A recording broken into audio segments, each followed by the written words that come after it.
See how much better my skin tone looks with these new lights? You have a face for radio.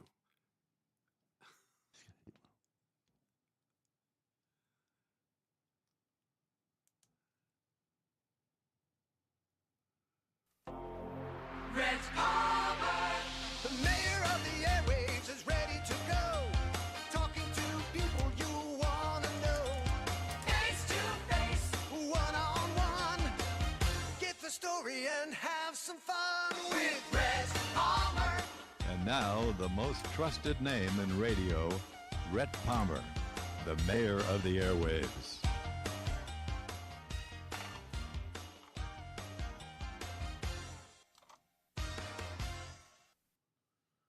It is I, the mayor of the airwaves. Today we're going to be talking with Dr. David Kreisberg. And he is a Jewish man. He is an orthopedic surgeon. We've been friends for, I think, a couple of years now, right? And, At least 5 years. yeah. And somebody moved his mic, but I think that's okay. We are now. We're going to talk about anti-Semitism. As I said, he's Jewish. And I presume you were born a Jew. Your mother was Jewish, because if your mother's Jewish, you're Jewish, right? That's correct. You're well informed. Well, I'm well informed because half my family's Jewish. It's a long story. I won't go into it. But anyway, so welcome here. And Thank you. the Lord says, pray for the peace of Jerusalem, for I shall bless them that bless thee. I don't know why this devil has reared its head again, but anti-Semitism, something I've never understood. They have the only country in the world, over in, at least in the Mideast, that has a semblance of democracy and free press, and people want to annihilate. And then they accuse this little town. Let's see. I think that Israel is about 1% of the land in the Mideast. 1% of the land. And yet all these other countries... 1/4 of 1%. 1/4 of 1% of the land, and yet they want to annihilate. No, folks, I'm going to tell you what this does. What this does is this says the God of Abraham, Isaac, and Jacob is real, the father of who I believe is the Messiah, Jesus, and they hate God. Jesus came to the earth and said, the world hates me because I show them that their deeds are evil. Why else would the world hate the Jews? I've never understood it. Now, I was not brought up with prejudice. I didn't know. I learned from David Brenner, the comedian, that the Jews are supposed to have the big noses and stuff. And then, of course, my niece, my brother, and a Jewish girl had a baby, and now have Elijah and Jonah and Joel and et cetera, et cetera. But so anyway, I got a little bit of my feet in both camps. But how are you? I'm excellent. Thank you. I'm so sorry. If I could apologize for mankind, but my Father in heaven, you do realize that this is a spiritual thing. I mean, it's very evident that why would they want to attack 1/4 of 1% of the land and take that away? They offered Yasser Arafat a 50-50 deal, and he turned it down. They wanted it all.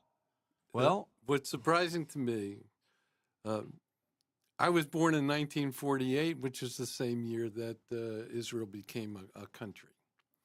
But the Jews have occupied that acreage since for God thousands of years. God promised it to Abraham and to Moses, correct? Correct. So all four grandparents came from Belarus, an area in Russia.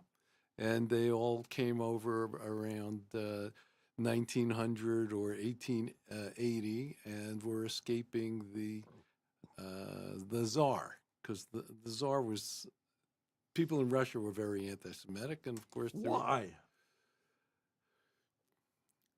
You don't say. That's. Are you perplexed about it? The mystery. It's the mystery. It's a mystery. What I'm saying. It's God. So the witness is that they're attacking God. The world, there's evil, and evil rears its head, and that's okay because God's going to win anyway. So my parents were born in where? Manhattan and Brooklyn. And so your grandparents came from? So my grandparents came from Russia, landed, and they were with the big immigrant wave that landed in various cities. Thank but God New they York, were welcome then. they were as a Jew growing up in New York. We had ethnic groups that were. There were Italians and Irish and Jews and blacks And on the same block. It Yeah. wasn't like it wasn't like this section is the black section, this section is the Irish section. Yeah, but there was a lot of people like to create tribes because they feel secure. We're black, you whitey, you stay over there. No, we're white, black, you stay over there. But at that time, it wasn't like that. I mean, I had plenty of friends.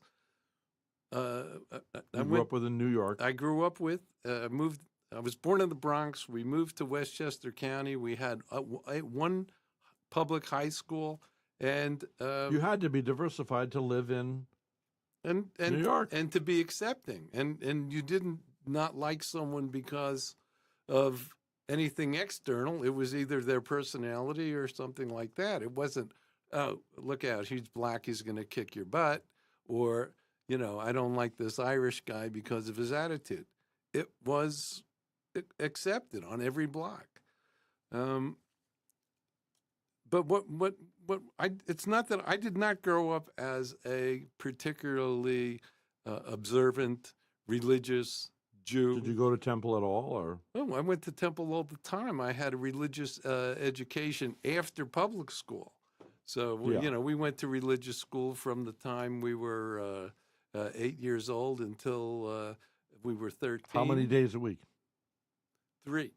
3. So it was, Tuesday, Thursday, Sunday, or And then Monday, Wednesday. Then a boy Thursday. reaches the age of responsibility at 14 and has the bar mitzvah? 13.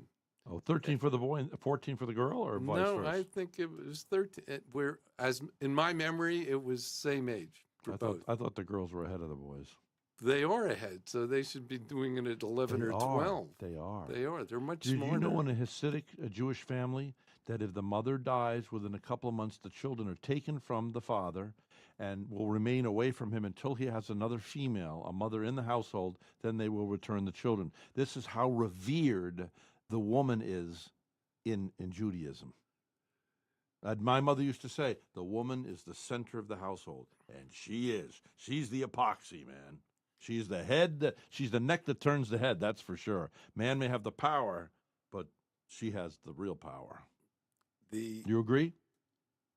That's always been my culture. Yeah. My grandparents, my grandmothers were incredible people. My mother's mother was the source of my warm and fuzzy growing up. Yeah. I used to hear the the Jewish ladies would come up and tweak my cheek, say, "You must have a good mother." I said, "Why do you know that?" Because you're so well-mannered. You're such a good boy. You make Yep. your bed. And you know have what? good manners. And that made you want to be more that way. It was the culture. Yeah. But my grandparents, my mother's mother and father, they were married over 50 years. And I remember specifically every time that that one of them left the house, they hugged and kissed. Also, So you were hugged and kissed as a child. I was hugged and kissed by my grandparents as a child. Oh, I was hugged and kissed at home as well. But the only hugs I got was from my grandmother, because in that day and age, nobody hugged. I never was touched, never hugged, nothing, except for my grandmother. And I thought my grandmother was weird because of that. She'd slap me on the I'd go, "Oh, she's weird. What's she doing?" All my life, I thought my grandmother had been weird until I realized into my 50s and went, she wasn't weird. She was just affectionate. she was nurturing. She was Yeah. physical. Oh, Grandma, my God, I wish I could talk to you. When I grew up, the men hugged each other too.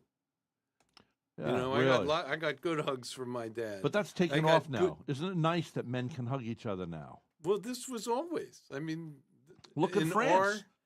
in- The 3 kisses, right? in Male our- or female. in our home, at holiday time, we'd go to my cousins or so forth, hugs and kisses all around. All right, now listen, let's get into what we're here to talk about today. And of course, we're talking with Dr. David Kreisberg. He is an orthopedic surgeon, lives in Vero Beach, Florida. We've been friends for 2-3 years. I don't know how many years we were friends right around COVID, right? Beginning of COVID, however long that's been. So, and you still practice? I'm fortunate enough to still be involved in orthopedic surgery, and it's a gift. Semi-retired, right? It's a gift. Well, semi-retired Wouldn't because you I go only nuts if work a couple of days a Couple week. days a week. Wouldn't you go nuts though if you didn't have that to do? There are certain things in my life which are part of my identity. I worked like crazy to become an orthopedic surgeon. I gave up nights and weekends. I gave up my 20s and so forth. You're talking to somebody who knows that I was a security guard at Albany Medical Center. I saw all the all-nighters, a 12-hour night shift, and they were up all night for years. They used to say, we used to say the only problem with being on call every other night is that you miss half the good cases. That was the sense of humor, part of the gallows Tell me humor. something. When you're in school like that, what motivated you? Is it because you wanted to be a good boy or a good Jewish boy? You had nothing like having a Jewish doctor or a Jewish, rabbi or a lawyer in the family. What motivated you? Was there compassion? Was it because of your intellect? You wanted to use it and exercise The it? fact of the matter is that my mom was, in many respects, a typical Jewish mother. And my mother and father both encouraged me to become a physician. That did not make it easier to become a physician because I questioned, like you're questioning me now. What was that my motivation? Was that I went out of my way? I don't think anybody goes to medical school and through residency and all of that stuff to please anybody else. Yeah, there's got to be something. It's a gift. It's inside. Yes. It's like why does somebody become a ballet dancer, a tap dancer, a singer, an actor, and so forth? These are things that are inside. Dr. Plain sat right in your seat, said he took out the first tooth when he was 8 years old with a kid. Dr. Steinfeld, an orthopedic surgeon like you, sat right here. I said to Rich, do you love what you do? Immediately, I love what I do. Dr. Mallon, who does surgery on eyes, do you love I love what I do. I will learn from an old professor, and he told me when people answer right away, that's their decision. And if they go, no. But if they're really sold out on it, and just like you, I mean, you've spent in a way, though. It is the gift. It is such a gift. I did not go in, I didn't go in for other reasons. I was never much of a businessman, even though my family were businessmen. You didn't focus on that. No, I focused on helping other people. And, there's a saying that says, if you want to be happy for an hour, take a nap. If you want to be happy for a day, go fishing. If you want to be happy for the rest of your life, give to other people. Yes. And for me, that's It's one a of way my out. identities. If anybody is listening to this and you're prone for depression or something, shut up and get out there. Somebody needs you. And you don't have to work with a million. A million is just a million ones. One at a time is all that's required from heaven above. Just love one. Go out and feed somebody, clothe somebody, do something, make somebody happy, right? But don't you what about though? It's like sometimes I have to think like when Barbara had cancer, broke her leg. The cancer had been eating at the leg. He has his weekend off. And yet, Rich, we would have nobody else work on her but him. And Dr. Steinfeld, on his day off, gets up 4 o'clock in the morning and comes and do that surgery. I will never forget that.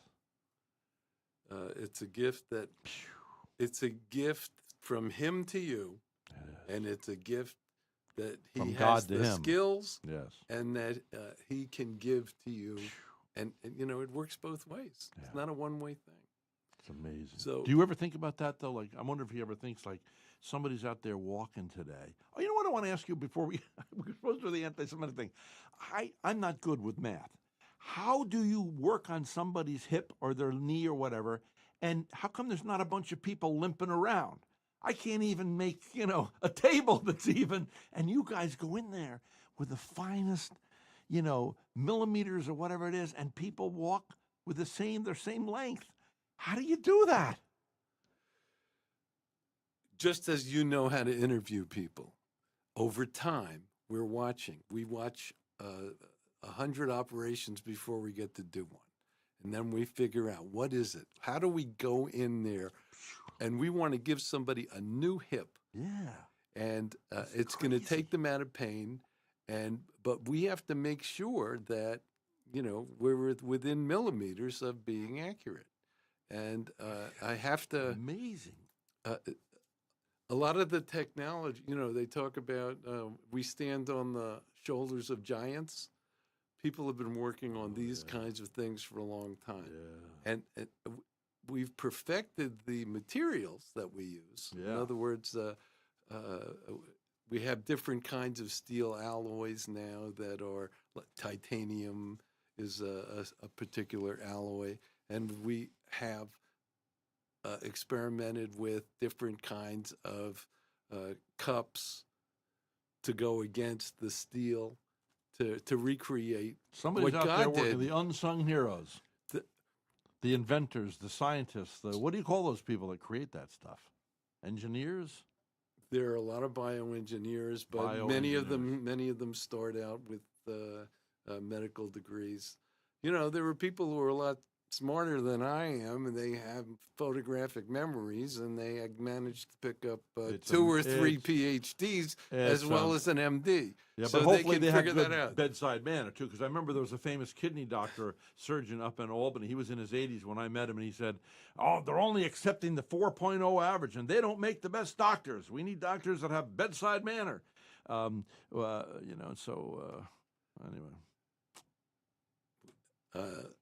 I remember one time I went in to see a guy like you. The hospital for 20-something years sponsored my broadcast when we had locals running it and people that cared for us. Anyway, so, and I'm sure there's some people that still care for us. But anyway, so they sponsored my broadcast, and they put me in the gowns and everything. And I remember going in and seeing a guy like you. And there's a man sitting in this chair, looks like a lazy boy. And all of a sudden, cha-ching, cha-ching, cha-ching. Now, that's what you do, right? I mean, you literally break up legs and knees. This guy was working on knees. I couldn't stay. I said, I got to get out of here. Listen, I'm just a Jewish boy who makes a living How with do you power do it? tools, With power tools. It's blue collar surgery, right?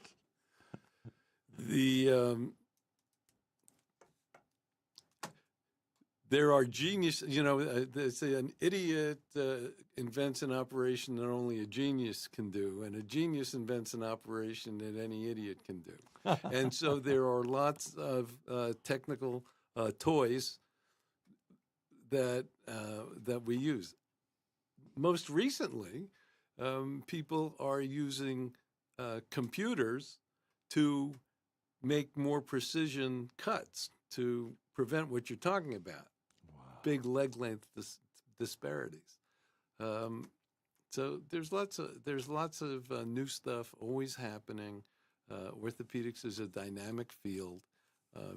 Initially the orthopedic surgeons were the guys who took care of the crippled children, polio and tuberculosis and so forth. And we've come a long way, baby, right? So nobody cares if you're a Jewish when you're working on their body and healing them. Why the prejudice? So you stand amazed as I do. Why the prejudice? I don't understand. What is going on? Because the anti-Semitism is not about the Jews. Anti-Semitism is about the anti-Semites. They have insecurity and jealousy, and it's been going on for years. Well, why would you be jealous now? We have good universities that Jews and Goyams and whatever it is, believers in Jesus, everybody goes to. Why would there be any jealousy? Why is there so much polarity? You can't go to certain people's houses and have a political discussion because these people were your friends or your brother, and now you can't have a political discussion with them. Here's my point. It's illogical, which smacks of a revelation of a spiritual warfare that's taking place. And that's that. If you ask any Bible scholar, they're going to tell you it's spiritual warfare. They hate God. Jesus, I don't know whether you believe he's Messiah or not, but Jesus said, the world hates me because I show them that their deeds are evil. And nobody wants anybody telling them my deed's evil. Anti-Semitism is denying the right of the Jews to exist. Initially, it was, historically, it was because of their religion. And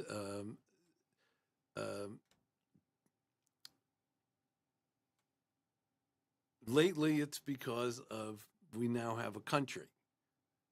The Well, wait. people of Israel Yeah. had gone back thousands of years. We have inhabited Yes. that same piece of dirt for thousands of years. And people want to contest that, too. And they want to, apparently Iran and other countries want to push us into the sea. They want to annihilate us. And what has always been true is if the Jews put down their weapons, there'll be no more Jews. There'll be no more Israel. If the annihilators, Hamas, etc., put down their weapons, there'll be no more war. This is very true. It was specifically stated in the 50s and 60s by Golda Meir, and it's exactly true. And no, it is not. It doesn't really make sense. I went through residency with a guy who in Baltimore, and he was he had Syrian relatives, and we used to talk about the news every day. But I said, cousin, why do you want to annihilate us? He said, no, I'm a Christian. I don't want to annihilate you, and so forth. So we were cousins to each other and remain good friends. I do not understand, like you, I do not understand. I'll tell you a story of a general, a Jewish general or Israel. What do you call a person that lives in Israel? Are they a Jew? Are they Hebrew? What are they? If you're Jewish, you're a Jew. Okay, but so as you know, it's an open democracy. Okay, yeah. And you don't have to be Jewish to live there. They actually had an Arab who was like the head guy a few years ago. Anyway, so what was I going to tell you a story? Oh, I forgot what I was going to say. You said you knew someone who lived in Israel. General. This general, and right. they told me he came to Vero Beach, Florida. Anyway, he was in I think it was the 1967 war, and against the Syrians, right? Whatever war it was the Syrians. So anyway, they're backing up the tanks. They run over the general. They think he's dead. They leave him. He says, next thing he knows is there's all these guys with guns pointing at him. All of a sudden, there's a flash of light, and he hears a voice that says, I'm not done with you yet. This is what this Jewish man said, this general. He wakes up in the hospital. What happened? It's over the news that the Syrians said they went over there, and suddenly they see all these soldiers in pure white, and they ran from them. The angels.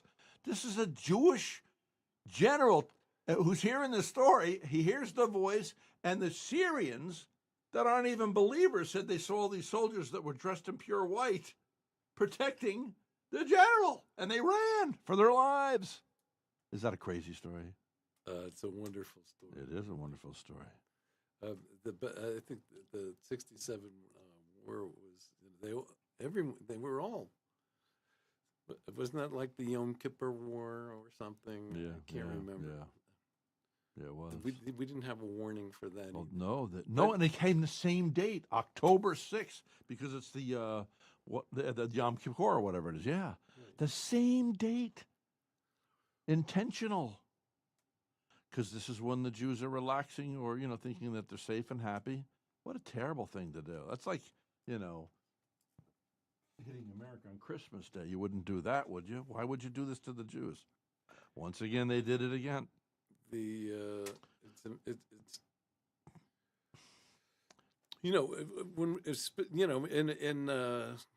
More about the current thing that's going on. The Gaza was land for peace. Okay. Okay, that was what was going on. the only condition that they've ever made was eliminate that sentence from your charter. What? The sentence, from the river to the sea. Yeah. Eliminate that Okay, desire on to the other hand, eliminate the though, Jews. But on the other hand, I do want to say this because I've considered myself a Zionist for a long time, and Bibi, and I think he's a strong-willed guy. But when I find out, I was watching some documentaries. I've been searching this. Now they're not allowed to go out and harvest the ocean beyond 3 miles. I don't know why. They don't have an airport there. So a lot of people are saying that these people that lived in the Gaza Strip, right? What do you call them? The Palestinians and it's like almost like a prison. What is your response to that? Because I wrestle with all these thoughts, The red herring in the conversation is the first thing you said about using the ocean. Yeah. You're saying Gaza, the people of Gaza cannot use more than 3 miles? Yeah. And I don't know why. I don't know why. What's a red is. herring mean? I never understood that concept. Something that threw me off about the conversation. The red herring. I should know it by my age, but I don't.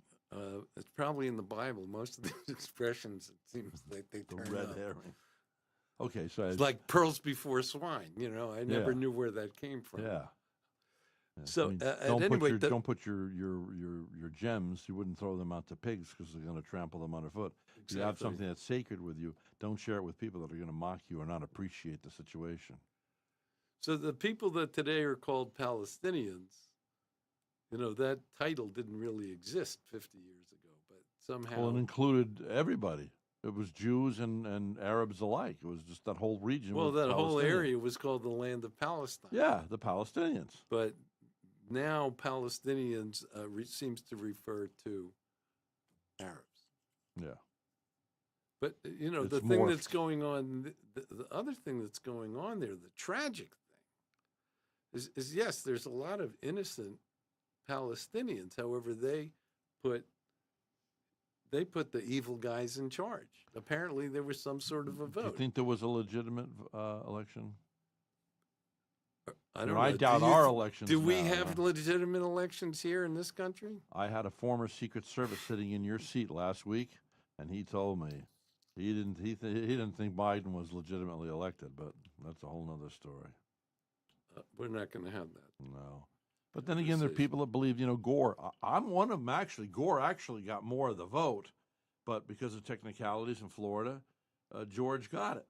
So, if I was Gore, I would have been pretty upset about that the rest of my life, that my one chance to be president was kind of taken from me because of Chads. I'm not going to comment on Gore either. He's certainly he's living an okay life. Oh, he made $100 million on the environment, right? Come and give a speech for $50,000. And I interview these people, so I know they're really getting it. General Petraeus was in here. He gave him $60,000 to speak at the Emerson Center. I liked him. I thought he seemed to be a good guy. Petraeus? Yeah. I just was reading a book yesterday at Barnes & Noble down in West Palm that he's written with another author. It's really good. And it's on the very war that we just spoke about, 1967. Well, it's not all about that, but that's in it.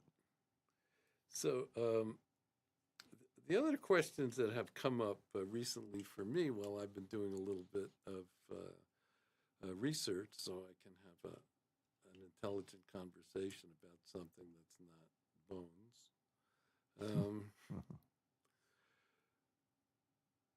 When I was a kid growing up, and I would go to synagogue with my parents and my grandparents and so forth, it's to think that today, to go to Friday night services here in Vero Beach, we hire armed guards. I went to a temple recently down in Port St. Lucie. I was shocked to see these guards outside.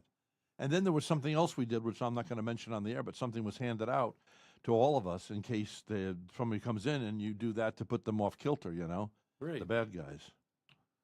So how horrible. So why should our Jewish citizens, our brothers, our neighbors, have to live in fear like that? So it's crazy that's happening. And we need armed guards for our kids in schools, whether they're religious schools or not. Well, I hate to That say it, we have kids. I don't own a gun, but I think everybody should be it should be mandatory. That's a different discussion. I mean, it's the stupidest thing in the world to have a non-gun, what do you call it, area or non? Yeah. I mean, like, oh, well, I was just going to go in and shoot them up because it's a non-gun. I can't go in there. They're more protected than ever. Are you kidding? I mean, you know.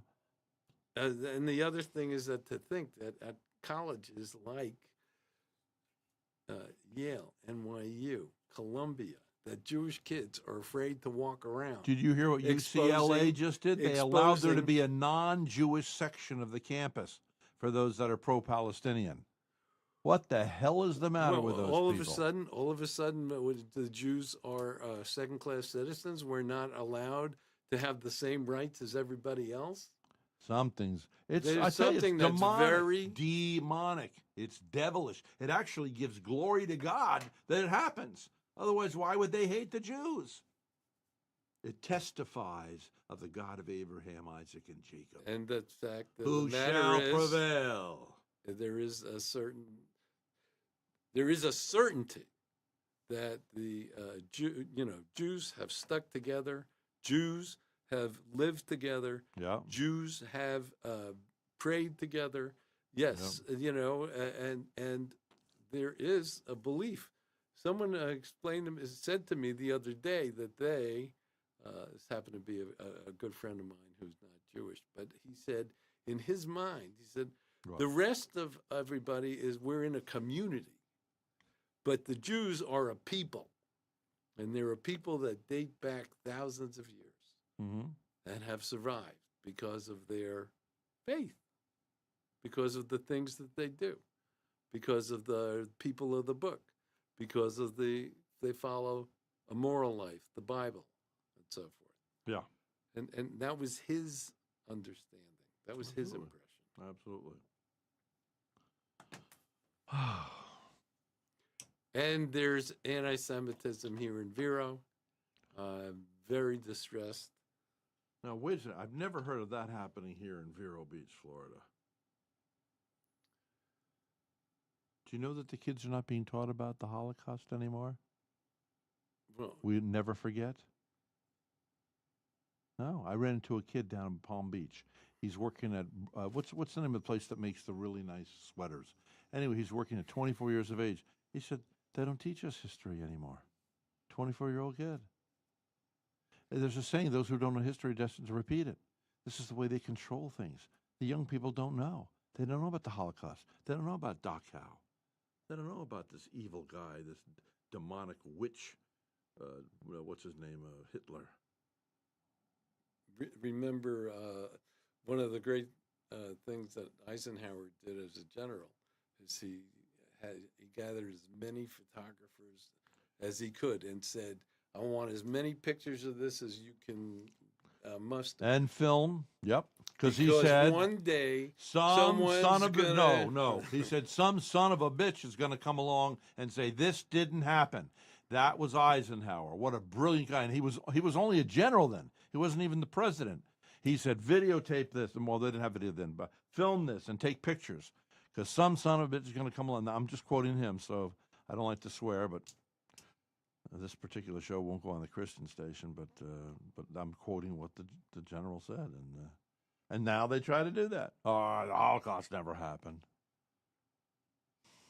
Well, we had a second Holocaust in October this year. Nothing as bad as that has ever happened before, and it is incredible to me. Well, how many people were killed? Recently in October? Just in October, that day. How many Jews were killed? Honestly, I don't know the exact I thought it was a few number. thousand. It was several thousand. But we had 9/11. That was also, if you want to say, was a Holocaust. What the heck was that? And there were 3,000 souls lost that day. But yes, there were. Do you know on D-Day we lost 40,000 of our soldiers? Thousands. It was crazy. It was crazy. Anwar Sadat, I was just reading that book last night. He knew he was going to come in, and at least he expected to lose 25,000 soldiers. I thought, what kind of an idiot goes and dies for these men. They give up their very life. What did Stalin call them? Useful idiots. And the thing that did happen, though, on that, by the 67 war, by the way, Sadat did not lose 25,000 soldiers. He only lost 200. Well, the Middle East is always very interesting from a historical perspective. I'm surprised that Israel has prevailed. That is we've all studied that. The land between the Mesopotamia was the first civilization started there, and so forth. So I mean, it's all there. Yeah, Garden of Eden and all that in that vicinity. And that very valuable piece of land. You wanted to come on. We're supposed to be talking about anti-Semitism, but what can we say? What would you want to say to people? Now, you say do you want to talk about your personal experience with being someone has been anti-Jewish with you? I was very surprised because something that happened in my neighborhood when this Holocaust occurred recently in October. I had a fluorescent light, a 4-foot Star of David that I used to put up for Hanukkah, and I put it out. I put it on in my window this year to symbolize my support for the state of Israel, and had most of my neighbors indicated support. Just like a few years ago. But just a few big mouths. The tail keeps wagging the dog. A few years ago, when the Ukraine thing started, people had Ukraine flags out. Yeah. I put this star up. Yeah. And but a few people balked. I got significant aggravation from the HOA, and very disturbing. What did they say? You had to take it down? I got a letter that said that I was in violation and that I had to take it down.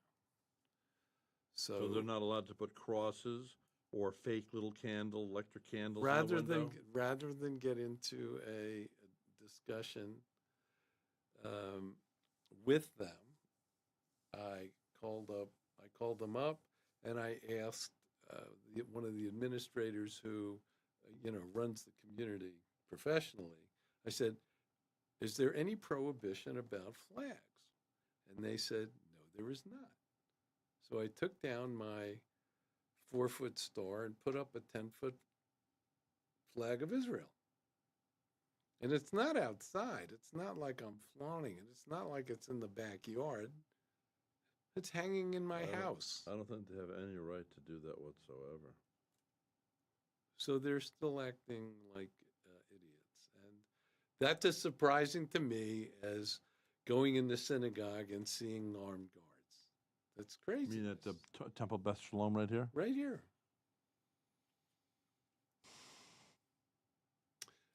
So I'm very disturbed about it, and it's taking up. It's one of my identities. I'm a dad. I'm a doctor. I'm a Jew. In whatever order. Yeah. I would guess I was a Jew first.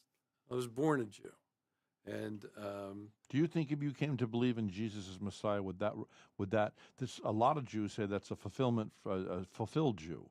There are many. I used to go to Grantham, Pennsylvania. 2,000 to 3,000 Jews who believe in Jesus as Messiah would always gather. Not the Jews for Jesus. This is another group, very intelligent people, and it's amazing how many Jews do believe Jesus is the Messiah. Do you believe if you came to accept me? Okay, I had the guy who wrote the book Abraham. He came to town. He's #1 New York Times bestselling author. He came over to my house. We got along so well. We built for 4 hours. We did interviews. And the bottom line is, for a guy like me, a goyim like me, is he said, well, the Jews got together and they protected themselves. Said, Moish, you're going to work on shoes. I'm going to run the jewelry shop. Hey, you, Abraham, you're going to do this. And you know, they stuck together to survive. They're a little group of people. And then God decides, I'm going to bring in the Messiah. This is my take. I'm going to bring in the Messiah. We know that he's going to come from the lineage of David. That's why I used to read the Bible when I was a kid. I'd put it down. Well, I want to, who begat who begat who begat who. You know, Bill had Jim and Jim had Bill. And then we had Louise and we had this one and all his name and Elizabeth and, Miriam. And oh my God, it goes on and on. Well, it's because we want to follow. It was promised that the Messiah would come through the lineage of King David.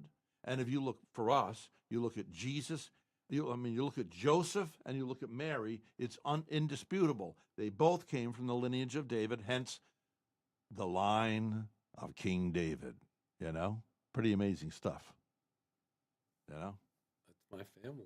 Yeah, that's your family. So I wonder, did I really, the day that I got born again in my living room, did I become a Jew that day? Because I used to walk down the streets with a Hasidic Jew in Poughkeepsie, New York when I was like 13 and 14, and he had the Davidic curls and the hat and everything, and Alan and I would talk, we'd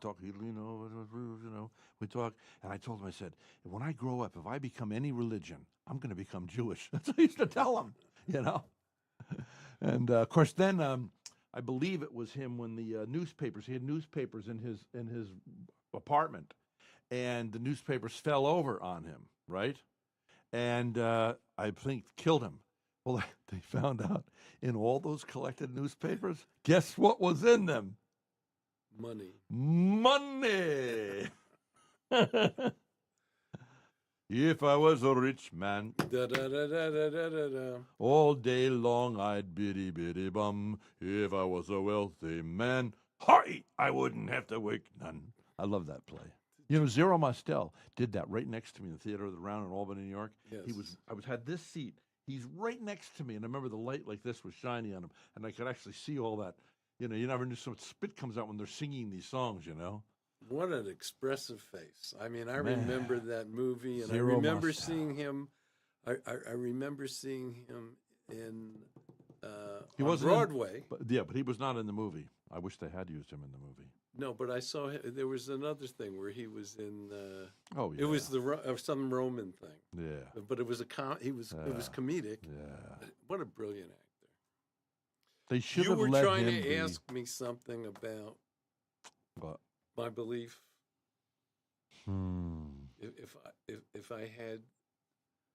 If I came to believe in Jesus. yeah, if you came to believe in Jesus, do you believe that you would somehow be betraying your lineage? Like my niece. I mean, one time she was angry with, I don't know what came, she said, there'll never be a Christmas tree in this house. Well, and she's half Goyim and half Jewish. But she's actually, her mother was Jewish, so technically in She's Judaism, Jewish. that's right. And so were my nephews. The best answer is that if I had that kind of a experience, then I guess that would move me over the line. But you wouldn't lose your Judaism. But I haven't. I'm not there yet. Yeah. I mean, if I get there, great. Yeah. I'm. I don't. Well, people like tribes. I mean, this is why you get different people, fighting each other. It's like, they wear pink shirts and we wear blue. I mean, you got churches in town here. We don't sing with musical instruments. And the old lady up there says they believe they're the only ones going to heaven. And then you got the Catholics. When I grew up, the Catholics thought they were the only ones going to heaven. And then the Protestants thought they were. And then you got the the people, Baptists, or what. I don't want to. It's relationship with God, not some organization. Jesus himself said they're going to come one day killing you, thinking they're doing my will. He said, on that day, the day, judgment day, he said, many, many will come to me, saying, Lord, Lord, did we not cast out demons in your name? Did we not do works in your name? He says, I will say, depart from me, ye workers of iniquity. I never knew you. But to many others, he say, hey, you fed me when I was hungry, clothed me when I was naked, visited me in prison. And they will go back and say, well, what do you mean, Jesus? We don't remember you. And he'll say, when you did it to the least of these, my brethren, you did it unto me. Come in, for your reward is great. So, guess what? Guess what washes away, covers many sins? Love, relationship. Reaching out to other people and helping. You said at the beginning of this broadcast that you were taught about being in service of others. It is the secret it's so hard for people to grasp. It's not about wanting more, it's about giving more. Make a great product that serves others and you'll be affluent. No question. That's a lesson that for some reason I didn't learn until late adulthood. Really? Well, really. I mean, so getting through school and going to do all those things that I had to do, I was the little engine that could, but I was on the track. I didn't have to think about where the track was going. I just had to be the engine. Well, I just had to. They say keep the going. average doctor at 32 years of age graduating has the social IQ of an 18-year-old. I'm sure you've heard that because they haven't been out in the world. I'm old, but I'm immature. Yeah, me too. But that may be a boy thing. I don't know. I don't know. But the point is, or my point is, I'm very surprised to see the way certain things have evolved. Yeah. And when I say that the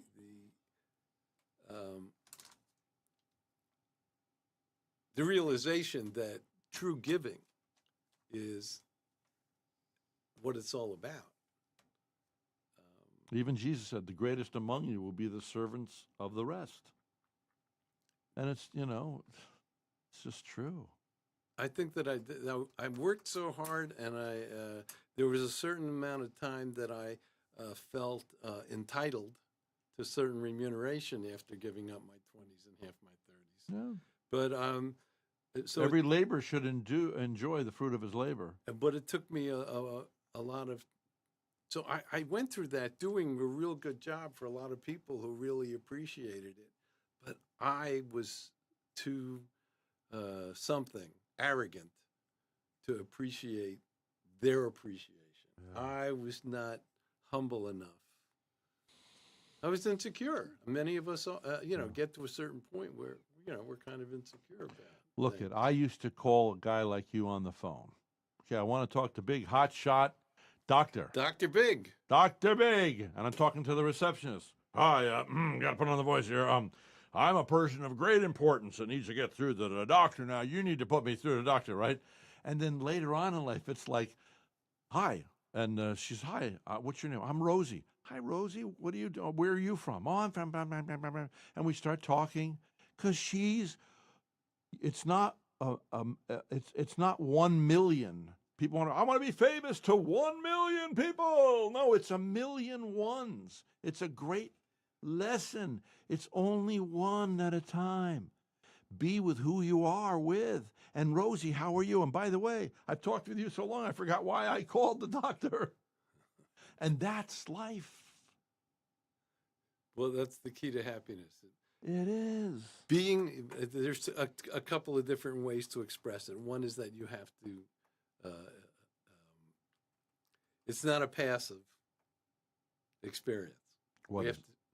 Our life is not a passive experience. Yeah. We're here, we have to be social, we have to be with other people, and we have to give of ourselves. So even if we're embarrassed or we don't like to speak or talk or whatever, we have to get involved. We have to say, how are you? Yeah. There's that. And it's not going to be happiness when you get the boat. It's not going to be happiness when you get the big car. It's not going to be happiness when you get that's all nice to have. But all of a sudden, you see people work all their lives and they finally come to the barrier island and they build this $1 million home. And a few short years later, well, what happened to them? It's for sale. Because life is short. Where you put your treasure, baby, watch out. Where your heart is.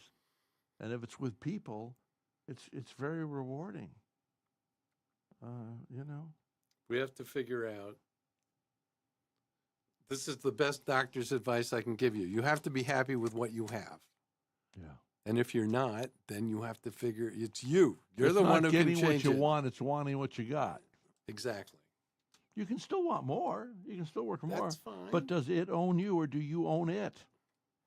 Well, that's the definition of addiction, isn't it? Does it own you or do you own it? Right. And if it's an addiction, like I love to eat, it makes me happy. It comforts me. I don't eat much during the day. If you see me, you say, why is this guy overweight?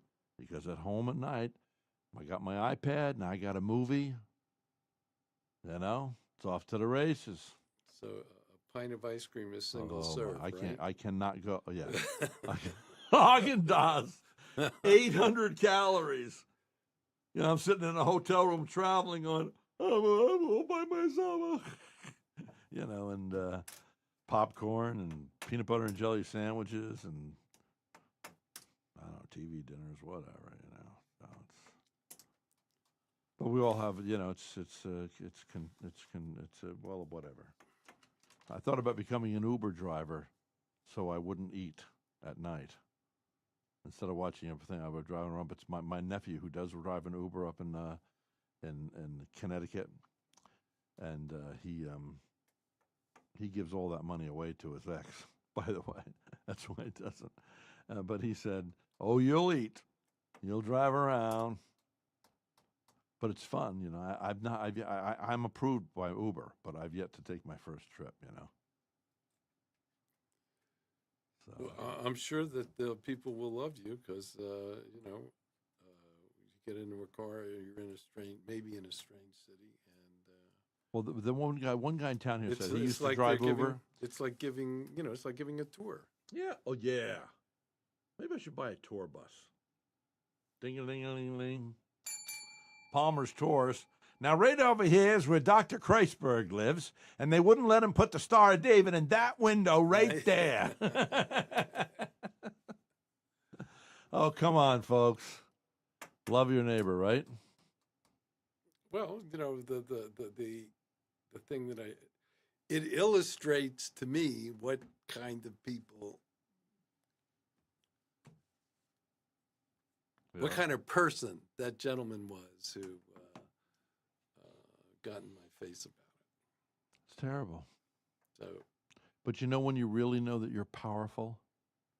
When you have the power not to let them steal your dignity because you still dignify them.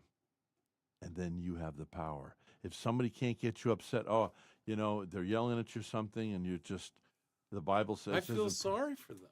Yeah. I feel sorry for them. It's too bad.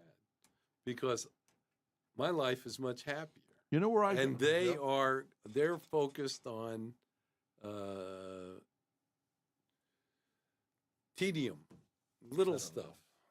People want power, you know, and but I've already decided that if I'm ever in a men's bathroom and a couple of guys come in with guns and they want to rob me, I'll say, listen, I'm not going to let you rob me. What I'm going to do is I'm going to give it to you. I promise you that I will give you everything I have.